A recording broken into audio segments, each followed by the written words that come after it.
Assalamualaikum, hai semuanya, udah pada bikin kue lebaran belum nih? Yuk kita buat kue lebaran yang super simple banget, cuma pakai 2 bahan aja tapi hasilnya renyah kayak gini. Yuk kita langsung aja ke cara membuat.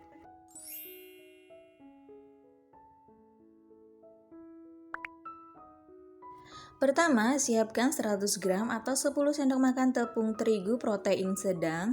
Nah, untuk ukurannya seperti ini ya, tidak terlalu munjung atau tidak terlalu peres. Kalau untuk takaran sendoknya, lalu siapkan 40 gram atau 1 saset SKM. Kalau mau lebih manis boleh ditambah ya SKM-nya. Kemudian di sini ada 100 ml air matang. Nah, untuk takaran gelas belimbing di garis yang aku sudah contohkan di video ya teman-teman. Kemudian ini ada margarin secukupnya. Kalau bisa sih setengah sendok aja ya teman-teman margarinnya. Kemudian siapkan teflon dan lelehkan margarinnya seperti ini ya. Nah, kalau sudah leleh seperti ini bisa dimasukkan air yang sudah kita siapkan sebelumnya ya. Di sini aku pakai air matang ya teman-teman. Kalau mau pakai air mentah juga boleh. Nah, lanjut aja kita masukkan susu SKM-nya ya. Kalau misalkan teman-teman mau melarutkan susu SKM-nya dengan air yang tadi juga nggak apa-apa ya. Disesuaikan saja dengan selera. Nah, kalau sudah ini diaduk-aduk supaya tercampur rata seperti ini. Masak pakai api kecil saja ya teman-teman sampai hangat. Kemudian dimasukkan tepung terigunya dan diaduk-aduk lagi sampai nanti tepung terigunya ini kalis ya teman-teman. Kalau misalkan teksturnya sudah berubah seperti ini, bisa dipindahkan saja ke dalam mangkuk ya teman-teman, supaya kita menguleninya lebih gampang.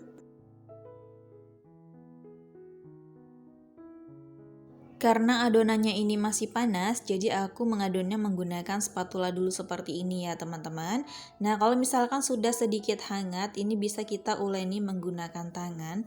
Jangan lupa pakai sarung tangan plastik ya teman-teman, supaya adonannya tidak lengket. Pokoknya ini diuleni aja sampai nanti hasilnya kalis atau tidak lengket lagi ya teman-teman.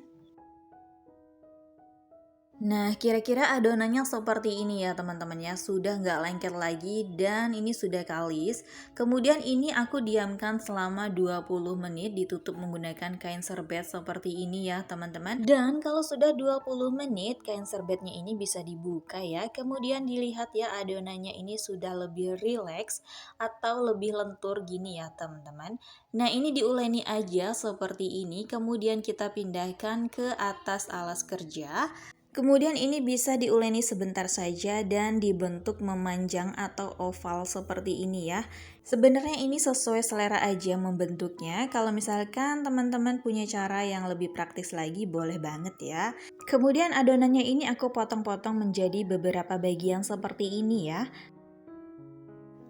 Lalu ambil satu bagian adonan, kemudian ini kita pipihkan seperti ini atau dibuat memanjang oval kayak gini ya teman-teman. Nah, untuk caranya bisa dilihat di video ya.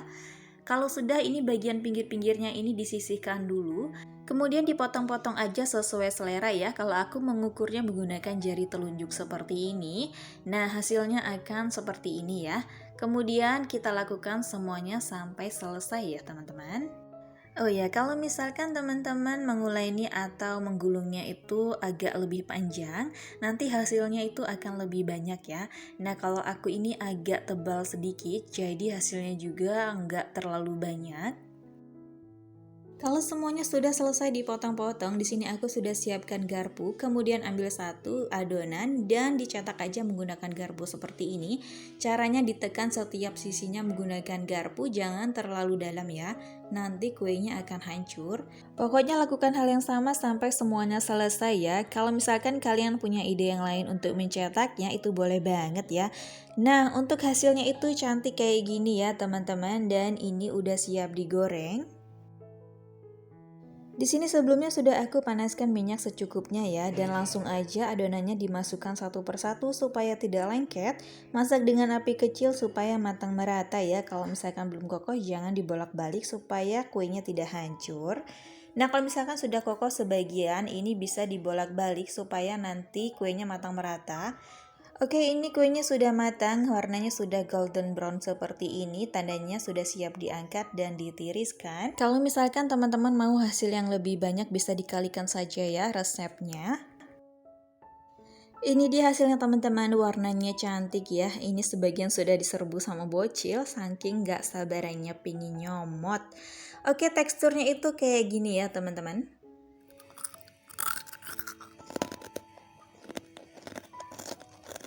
Nah, kebayangkan enaknya gimana, rasa manisnya yang pas dan teksturnya itu renyah banget. Terima kasih ya buat yang sudah nonton, sampai jumpa, selamat mencoba, semoga berhasil.